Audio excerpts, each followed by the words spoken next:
IMF programme में होने के बावजूद मुल्क की मईशत के हवाले से गैर यकीनी बढ़ती जा रही है। रुपया मुसलसल गिर रहा है, महंगाई मुसलसल बढ़ रही है और अवाम महंगाई और ख़ास तौर पर बिजली के महंगे बिलों से बहुत परेशान है और 8 दिन से मुसलसल सरापा एहतजाज है। मगर पाकिस्तान, उसकी मईशत और अवाम एक दायरे में फंस गए हैं। अगर IMF प्रोग्राम में ना जाते तो डिफ़ॉल्ट कर जाते, जिससे करेंसी क्रैश कर जाती, महंगाई का और बड़ा तूफान आता, रोज़मर्रा ज़रूरत की अशिया की किल्लत हो जाती क्योंकि LCs ना खुलती और पाकिस्तान पेट्रोल, डीजल, दालें और खाने का तेल तक दरामद ना कर पाता। मगर अब IMF प्रोग्राम में है तो उसकी शराइत की पाबंदी करनी है। हर मुआशी कदम, यहाँ तक कि अवाम को बिजली की कीमतों में कोई भी रिलीफ IMF से पूछ कर ही दिया जा सकता है, मगर जो भी रिलीफ होगा वो भी आर्जी होगा। और कल रात ही अवाम को पेट्रोल और डीजल की कीमतों में इजाफे की सूरत में एक और झटका दे दिया गया है। पहले डॉलर ने ट्रिपल सेंचुरी बनाई और अब पेट्रोल और डीजल ने भी मुल्क की तारीख में पहली दफा ट्रिपल सेंचुरी कर ली है।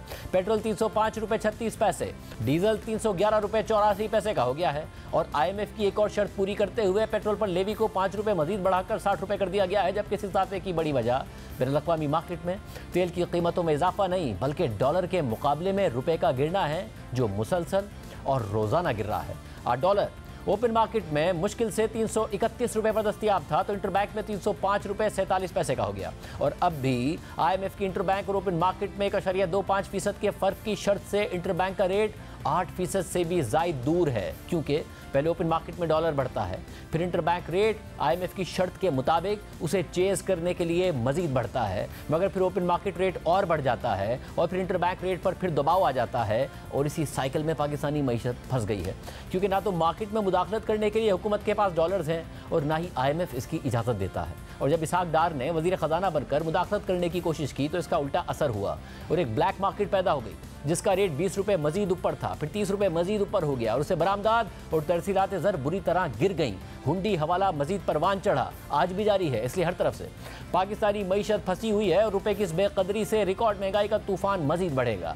आज अगस्त के महीने की महंगाई के जारी करदा आदाद-ओ-शुमार के मुताबिक महंगाई 27.4% रही है और इससे IMF की तरफ से शरह सूद बढ़ाने का दबाव मजीद बढ़ेगा, जो पहले ही रिकॉर्ड 22% की सतह पर है। और 14 सितंबर को स्टेट बैंक की मॉनेटरी पॉलिसी मीटिंग में शरह सूद में मजीद इजाफा मुतवक्के है और यही गैर यकीनी एक बार फिर स्टॉक मार्केट को भी गिरा रही है। आज तो हर इंडेक्स में 310 पॉइंट्स की रिकवरी हुई, मगर इसी हफ्ते हर इंडेक्स 2200 पॉइंट से ज़्यादा गिरा, क्योंकि मार्केट्स को गैर यकीनी ने एक बार फिर जकड़ लिया है। जबकि निगरान वज़ीर आज़म अनवारुल हक काकड़ ने आज ट्वीट किया कि पाकिस्तान की मुआशी मुश्किलात की एक बड़ी वजह स्मगलिंग भी है, टैक्स चोरी और डॉलर की बढ़ती हुई कीमत समेत बहुत से मसाइल स्मगलिंग से जुड़े हुए हैं। आज मैंने स्मगलिंग रोकने और उसमें मुलविस हुक्काम के खिलाफ सख्त तरीन कार्रवाई करने का हुक्म दिया है। अब ये वो ऐलान है जो माजी में हर हुकूमत ने किया है, मगर स्मगलिंग बढ़ती चली गई। मुल्क में गन्ने की रिकॉर्ड फसल हुई, मुल्क की ज़रूरत से ज़्यादा चीनी होने के दावे करके चीनी बरामद कर दी, लाखों टन चीनी स्मगल हो गई, फिर मुल्क में चीनी की कीमत दुगनी हो गई, गंदुम महंगी हुई तो स्मगलिंग का इल्ज़ाम लगा। मुल्क में ईरानी तेल स्मगल होकर आ रहा है, जिससे हुकूमत टैक्स से महरूम हो रही है, मगर कोई इकदाम नहीं किए गए। एक्सपोर्ट गिर रही है, तरसीलात ज़र गिर रही हैं, रुपया मुसलसल गिर रहा है, महंगाई मुसलसल बढ़ रही है। 25 करोड़ आवाम के मुल्क में ज़र मुबादला के ज़खायर सिर्फ 7.8 अरब डॉलर्स हैं और वो भी दोस्त ममालिक से उधार लिए हुए हैं। इस सूरत हाल से क्या निपटा भी जा सकता है? निगरान वज़ीर आज़म से कल मुलाकात करने वाले मारूफ कारोबारी शख्सियत आरिफ हबीब साहब हमारे साथ मौजूद। आरिफ हबीब साहब, बहुत शुक्रिया हमें ज्वाइन करने के लिए।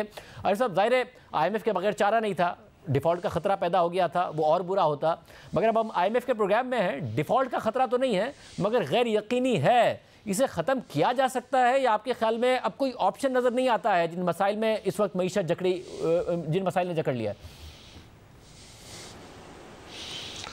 शाजिब भाई, आपने थोड़े से वक्त में बहुत ब्रीफली जो है वो पूरे जो इस वक्त इकोनॉमिक हालात हैं उसका अहाता किया है और वो बिल्कुल सही आपने अहाता किया है और सारे इश्यूज़ जो है वो आपने लिस्ट किए हैं।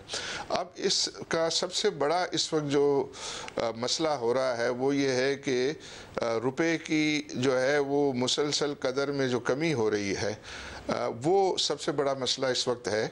और वो भी ज़्यादातर जो जिसको हम कहते हैं कि ओपन मार्केट या हुंडी हवाला मार्केट, वहाँ मार्केट जो है वो ज़्यादा प्रीमियम होने की वजह से और वहाँ में यानी जो लोग हैं, प्लेयर्स हैं, उसको मैनिपुलेट करने का बहुत उनके पास जो है वो स्कोप है, क्योंकि वो छोटी सी मार्केट है, वो कहीं जो है वो रिकॉर्ड नहीं होती है।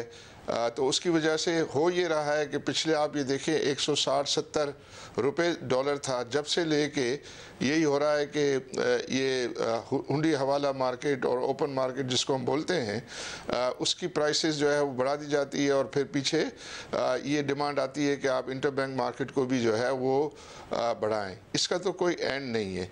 तो मैं हमेशा ये कहता हूँ कि इस वक्त ज़रूरत बात इस बात की है कि हम ओपन मार्केट में जो डिमांड्स जनरेट होती हैं उनको लिस्ट करें कि वो कहाँ से जो है वो डिमांड जो है वो जनरेट होती है, जिसमें आपने ज़िक्र किया स्मगलिंग का ज़िक्र किया, जो मैं समझता हूँ कि बहुत बड़ा जो है इसमें उसका शेयर है। अफ़गान ट्रांजिट ट्रेड के गाप के अंदर जो आई थिंक हमारे यहाँ से जो है इंपोर्ट जो है वो उसके लिए होता है, लेकिन बिकरा पाकिस्तान में होता है और उसके रुपए की प्रोसीड से वो फिर उसको डॉलर में कन्वर्ट कर रहे होते हैं। जो ईरान से जो माल आ रहा है और वो भी जो है वहाँ रुपये में यहाँ बिकता है और फिर वो डॉलर में कन्वर्ट होता है और वो ओपन मार्केट से जाता है। फिर इंपोर्ट की अंडर इन्वॉइसिंग जो है वो भी उसकी डिमांड जो है वो होती है। फिर इन्वेस्टमेंट्स के लिए लोगों ने जो है वो भी इसी से जो है वो परचेज़ कर रहे होते हैं। तो ज़रूरत इस बात की है कि उस मार्केट को बहुत ही ज़्यादा जो है वो सख्ती से रेगुलेट करने की ज़रूरत है। वहाँ अगर हम चीज़ों को जो है वो हुकूमत जो है वो उस मामले को जो है वो अगर सही तरीके से डील कर लेगी तो ये मुश्किल जो है ये दावा पिछली हुकूमत ने भी बार-बार किया, पिछली हुकूमत ने भी बार-बार किया, मुख्तलिफ इदारों के साथ मीटिंग्स, फिर एजेंसियों के साथ मीटिंग, क्रैकडाउन के ऐलानात, ये सब नहीं किए, हुआ कुछ भी नहीं। और हमें नज़र आता है कि जेन्युइनली मार्केट में जो है वो कुछ डिस्टॉर्शंस मौजूद हैं, मगर रुपए के ऊपर एक जेन्युइन प्रेशर भी मौजूद है, हमारी महंगाई के हालात हैं। तो इसका कोई हल है भी, या ये इसी तरीके से गिरता रहेगा और हम इसी साइकिल में फंसे रहेंगे? गिरेगा तो महंगाई होगी तो और गिरेगा, शरह सूद, इसी साइकिल में फंसे रहेंगे।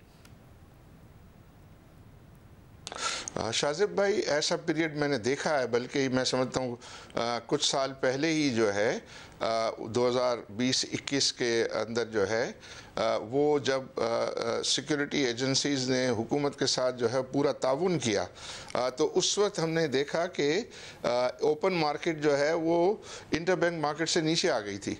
और आपको याद होगा कि तमाम जो एक्सचेंज कंपनीज़ हैं वो इंटरबैंक में जो है वो डॉलर डिपॉजिट कराया करते थे, क्योंकि उनका वो ओपन मार्केट में बिक नहीं सक रहा था। तो उसकी वजह ये थी कि उन्होंने ये जो अफ़गानिस्तान के मामले को जो है बहुत ज़्यादा जो है वो टाइट किया था, और वो टाइट करने की वजह से जो है वो डिफरेंस कम हो गया। तो सारे के सारा फिर जो रेमिटेंसेस हैं वो इंटरबैंक में आने लग गए थे। तो ऐसा रिकॉर्ड है, ऐसा नहीं है, लेकिन ये है कि भाई कुछ पीरियड के लिए है, फिर दोबारा जो है वो इसके अंदर ढील हो जाती है, या फिर जो लोग बहुत ही ब्रीफ पीरियड के लिए हुआ और उससे हमें देखा कि ब्लैक मार्केट पैदा हो गई ओपन मार्केट के साथ साथ, और उसका फर्क बहुत ज़्यादा था, जिससे फिर रेमिटेंसेस गिरना शुरू हो गई थी। नहीं, ब्लैक मार्केट भी उस पीरियड में नहीं हुई थी। उस पीरियड में आप वो जो हमारे रिजर्व्स वगैरह बढ़ रहे थे उसको उन्होंने जब टाइट किया था तो वो ब्लैक मार्केट में भी वो मामलात नहीं थे। लेकिन अभी ज़ाहिर है इस वक्त ये भी प्रॉब्लम है कि लोगों को जो है इंटरबैंक में एलसी जो है वो खुलने के प्रॉब्लम है, तो वो उनकी जो डिमांड है वो इस मार्केट से भी जो है वो पूरा कर रहे होते। लेकिन आई थिंक उस पर इक़दाम करने चाहिए। जो चीज़ जो है ये अफ़गान ट्रांजिट ट्रेड को सही तरीके से जो है वो रेगुलेट करने की ज़रूरत है, ये ईरान के मामले को। और उसके लिए मिनिस्टर ऑफ इंडस्ट्रीज़ ने बातें की हैं, कोई मिनिस्टर ऑफ कॉमर्स ने, कि हम जो है वो बार्टर ट्रेड को जो है वो प्रमोट करेंगे, और बार्टर ट्रेड को ताकि जो है ये जो इस ओपन मार्केट से जो है वो उनकी जो डॉलर की डिमांड होती है उसको आप ख़त्म करके उनको आप जो है अपनी कमोडिटीज़ से जो है वो एक्सचेंज करें।